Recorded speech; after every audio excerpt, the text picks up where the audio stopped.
Top 10 ways to stay warm in a power outage. Number one, if you own a generator, well, then you won't have any problem staying warm in a power outage. But let's talk about generators a little bit. So if you have a generator already, or you're planning on purchasing one, you should always understand you shouldn't run the generator inside your house or in your garage. You should really put it outside and run the cords back inside of your home. You don't want to create a buildup of noxious gases, and that's not good for anybody and very dangerous. So with that being said, with the generator outside and running the cords inside, there's some planning that should take place to prepare yourself for this. Now, if you have, or you're lucky enough to have, a transfer switch that was installed in your home to your electrical panel, it's pretty easy at that point. You just need to get a longer cord now to reach in and to plug in that panel. And what that transfer switch does for the people that don't have them is it simply, when the power goes out, it senses that and switches the power coming in to an alternative source. So when you plug your generator in, it will accept that power in. And then when the power comes back on, it will automatically switch the power back. So you don't have any kind of dual power coming in issues, and things don't blow up. So if you're lucky enough to have that, that's ideal. A lot of people don't have that. They just have the generator, and then they plug in their essential things. So if you don't have one and you're thinking about getting one, or if you have one, you should start thinking about what are the essential things you need to plug in order to make that generator work for you. So, everybody's got their own deal. Everybody knows what's important to them, but just some ideas and some tips. Lighting is important. So a lot of homes nowadays, they have lights in all the rooms, and a lot of people don't use lamps anymore, but lamps are great in a power outage because you can plug them in. So lighting's important. Also, your range, if you want to cook things or heat up things or eat. So, your range, sometimes they'll have an electronic ignition and not a standing pilot light. An electronic ignition only works with the power on, so you'd want to plug that range in. So you want to be able to pull that stove out. Have you ever pulled your stove out? Is a plug a regular plug or a 220 plug? What are these things? So it's nice to familiarize yourself with what these things are. So when it comes time for that emergency, you have the cords and the right plugs and power strips and things like that to get things plugged in. So let's talk about heat. So your furnace, usually most homes are gas-fired furnaces. Some are electric. But if you have a gas-fired furnace, it still won't work without electricity. So what I would suggest is to create what we call a pigtail. You could wire in a plug to your furnace, power coming in on a switch. So what that would do is, when you plug your generator in, you could flip the switch and it will kill the power coming in from the shore or from, the pole, and it will allow the flow of electricity from your generator. And now you have a working furnace off of your genset without having, to not be able to do it. And when the power comes back on, it won't blow anything up because you'll still be operating off your generator until you flip that switch again. I would highly recommend you have a professional help you with it. It's dangerous, but it's if you know what you're doing, it's fairly easy. So things like that. It also will work with other items in your home that aren't really easy to plug anything in. Let's say your hot water tank, lighting. You could start to do circuits that way. There's all kinds of, well, anyways, we could leave that for another video. But again, you get the idea, to think about how you're going to utilize that genset and then implement it. Also, just briefly, while we're talking about the gensets, to have additional fuel laying around somewhere in cans stored in your garage. So when you run the genset, how long can you run it for before you have to go to the gas station? And if the power's out in your home, the gas station down the street from you probably is out of power too, which means the pumps aren't working, so you can't get fuel. So this is another thing you definitely want to think about when you're preparing that gen set or that scenario. Number 2, create a warm room.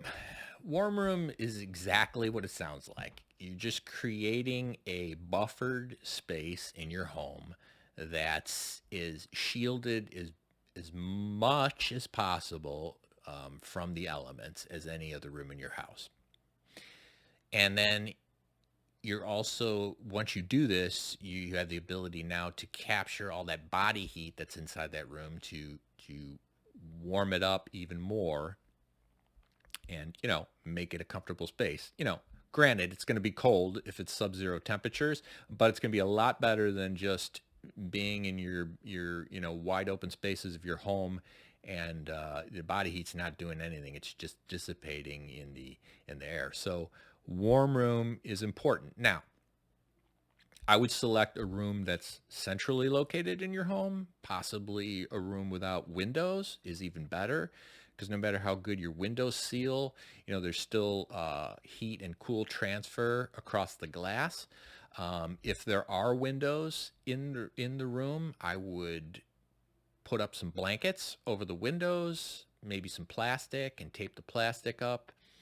If you have any doors, I would go ahead and do the same thing on the door. However, if the door works well, or it seals well, I should say, you could probably just put a towel down underneath the threshold of the area there so that the cold can't get through, the bottom, and that would be fine. What you don't want to do when you seal yourself into the room is put anything over the door that's going to hinder you from being able to get out quickly in case there's a fire or in case there's more catastrophic damage coming that you need to evacuate quickly. That's why I think a blanket is probably the best idea. It just drapes over it and it's easy to push aside, So the warm room is a great idea. So number 3, layering. So when we are in an emergency situation, the power is going to go out, or the power does go out, I should say. The first thing I would do is I would go ahead and change into appropriate clothing for the operation or the scenario that you're in. So I would start with a base layer, they call it, very thin layer of clothing, long johns, long underwear, light, thin layer of clothing, a base layer, long sleeve, moisture wicking, like this shirt, something that will wick the moisture away from your body if you start to perspire, and keep it off of your body to keep you warm. So a good base layer is a great way to start. Light socks, things like that. So second layer is more of the warming layer. You would want to put on like jeans, sweatpants, a hoodie, a sweater, things of that nature. Something that's a little more padded and thicker, and it's going to warm you. Third layer would be your shielding from the elements, so to speak, your jacket, ski pants, boots, gloves, hat, things like that. It's going to keep, it's that last buffer, your heavy layer. When you're working, you're moving, you're getting warmed up, you could shed the jacket, or you can unzip your jacket, and you can stay at a decent temperature. If you go outside and it's raining, it's going to shield you from that wet, and then you can peel it off and you come inside and you're still warm with your second layer. So again, you get the idea. It's just the importance of staying warm is to layer your clothing so you have that adaptability depending on your level of warm or cold. Number four would be keep yourself busy. So the mind is a very powerful thing, and it will help you through a lot of stuff.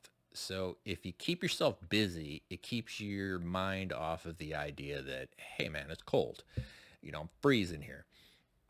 So keep yourself busy, create tasks, play games, things of that nature. If you have a family, If you're in charge of people in this situation, you want to give people a sense that it's not so bad, or keep their mind off of the problem at hand psychologically.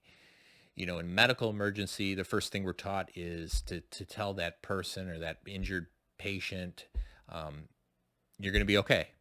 And it's the same thing in that emergency situation. You want to reinforce the idea that everything's okay and try to utilize your abilities to, keep people's mind off of it. If you have kids, you understand what I'm saying. You don't want to tell people constantly, yeah, it's not so cold, it's all right, it's not cold, because it'll do the reverse. You want to be able to figure out creative ways to reinforce that idea that it's not that bad. Number 5. So in the first few hours of a power outage, your hot water tank is going to have hot water in it. Now, your hot water tank usually will keep the water hot all the time. When the power goes out, it stops doing that. But it's in an insulated tank, so it's gonna keep for a while. Now, when you try to get it, there's a lot of loss in the pipes of your house before it gets to your faucet. So that is like a force multiplier when you're trying to extract that hot water out of that tank.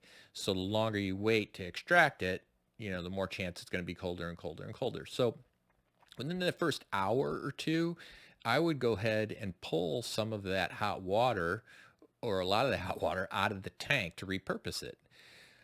You could start with filling up some water bottles, balloons, things of that nature, and create pocket warmers. Stick it under your shirt, warm your body, stick it in your sleeping bag with you, kind of like the hot rock idea, and just utilize that heated water to warm your body. I would also make hot chocolate or hot tea. And when you drink hot chocolate or hot tea and it's cold out, that warms your body, warms your soul. So, you want to utilize that to warm yourself. On another note, I would also find a thermos in your home somewhere, and I would make hot chocolate or hot tea, and I would store it. I would close it up in that thermos, and then I would hold on to it for later. So let's say you go 5, 6, 7 hours, and there's no power. You can go ahead and pull that thermos of hot cocoa out and give everybody a nice hot cocoa. And boy, that's really going to do wonders. And that should stay hot in that thermos for quite a long time. Way hotter than it'll keep in your hot water tank, for sure. So another great idea, number 5. Let's see, number 6. On this, number 6 would be the hot drinks. We already covered that. So let's see, number 7. So candles. Number 7, candles is a great way to stay warm when the power goes out. Now, candles don't put out a ton of heat. I get it. But there's a lot of things you can do with candles to help out. Number 1, when you light a candle, psychologically, it tells your brain, ooh, there's heat, there's flame. So psychologically, it does a lot. It does put out some heat. If you're in a warm room and you get a few candles going, believe it or not, it will make a little bit of a difference. Now, this is negligible, but it's going to make a difference. Now, I am going to do a little video later on what they call a pot heater. It's basically, you take a clay pot and you flip it upside down and you put the candle inside the pot, and then the heat warms the pot. Now the clay pot will retain that heat and then radiate it, and it's like a force multiplier. So it'll exponentially make a lot more heat than that actual candle will by itself, and it'll retain that heat for a while after the candle goes out. You don't need a big giant candle. So this is a great way to utilize that candle to heat the room. If you're prepared, you have a few of these things, well, you could probably heat that whole room with just those pots. What else could we do with a candle? You can heat things with a candle. You can cook with a candle. Now, granted, you're not going to make a steak with a candle, but you could heat up some soup. You can warm things enough when it's sub-zero out, it's going to taste warm. It's going to take a while, but it'll work. So candles are definitely another great way to stay warm when the power goes out. Number 8, body heat. Body heat's a great way to stay warm, obviously. If you're with someone else, share that body heat. Snuggle up. Wrap yourselves both in a blanket. Works great. If you have pets, snuggle up with your pet. Dogs put out great heat. Cats put out great heat. Cows, I don't know if cows put off heat, but you know what I'm getting at, right? Your animal is a great sense of heat source, so utilize it. If you have a sleeping bag, strip down to your base layer, get into your sleeping bag. I guarantee you'll be warm all night long. You might be bored, but you'll be warm. Your body heat will do the trick. So, use your imagination. Body heat works wonders. Number 9, sit in your car. If you have a car, great idea, right? If you're 5-6 hours into this and you're out of your mind and your family's out of their mind, jump in your car, start it up. Now you have heat. Now, you don't want to run your car in your garage. You want to pull your car out of your garage. You want to be on the driveway or on the street. Start it up. You could sit in that thing until you run out of gas. You could sleep in your car. It's not that comfortable, but you can do it. And in an emergency situation, this is ideal. So something to think about, something to stay prepared about, as things start getting nasty. It's always important to stay topped off, keep your vehicle topped off. Number 10. So number 10 is not really a way to stay warm. Number 10 is a reminder. When there's an emergency situation going on, you should always be taking note of things that are happening around you and ideas how to make things better next time, lists of things that you need for next time to be better prepared. And when the emergency's over, all these things are quickly forgotten because we have all of our comforts back and we just don't think about it anymore. Our minds click back into a different mode again and we're out of it. And while we're in it, that's the best time to keep note of these things. So when it's done and over, you can then better prepare yourself. So the next time it happens, and it will, things are only getting worse and worse. But the next time it happens, you'll just be more and more prepared until it doesn't even bother you anymore when the power goes out, right? Also, the other benefit to that, or just in general being prepared, is once the power goes out and you set yourself up, you set your family up, everybody's good, you're honkered down for the long haul, you're ready to bear it, you can then go out to your neighbors or an elderly couple that's in the area that you know of that might need help. And you could then reach out to those people and say, hey, can I help you? Can I give you some ideas? Can I, help you out a little bit? They probably will need it. And that's why we're here, is to get ourselves better prepared so then we can go out and help other people get through these disasters as well. And then when the disaster's over and everybody's back to normal again, and you happen to see that person again, you can mention to them how you're learning all these skills, how you're staying up to date with all this stuff through AmCon, and, get them involved, get them to at least, come in and watch the videos and learn a little bit more and be a little bit more active in their communities. It just does nothing but help things out and make things better. And the goal here is for everybody to just be safe and secure and be able to take care of their families. So that's it. I hope the top 10 was pretty good. I'm hoping to do more of these videos. This is my first one, so don't be too tough on me. I would really appreciate if people add their ideas to the comments on this video, because I'd love to compile all of the ideas that everybody brings and maybe create a new video, an updated video on 10 more improved ways to stay warm, or maybe make it 15 or 20. I don't know. I'd like to grow on it, but we got to start somewhere. So I think this is a great place to start.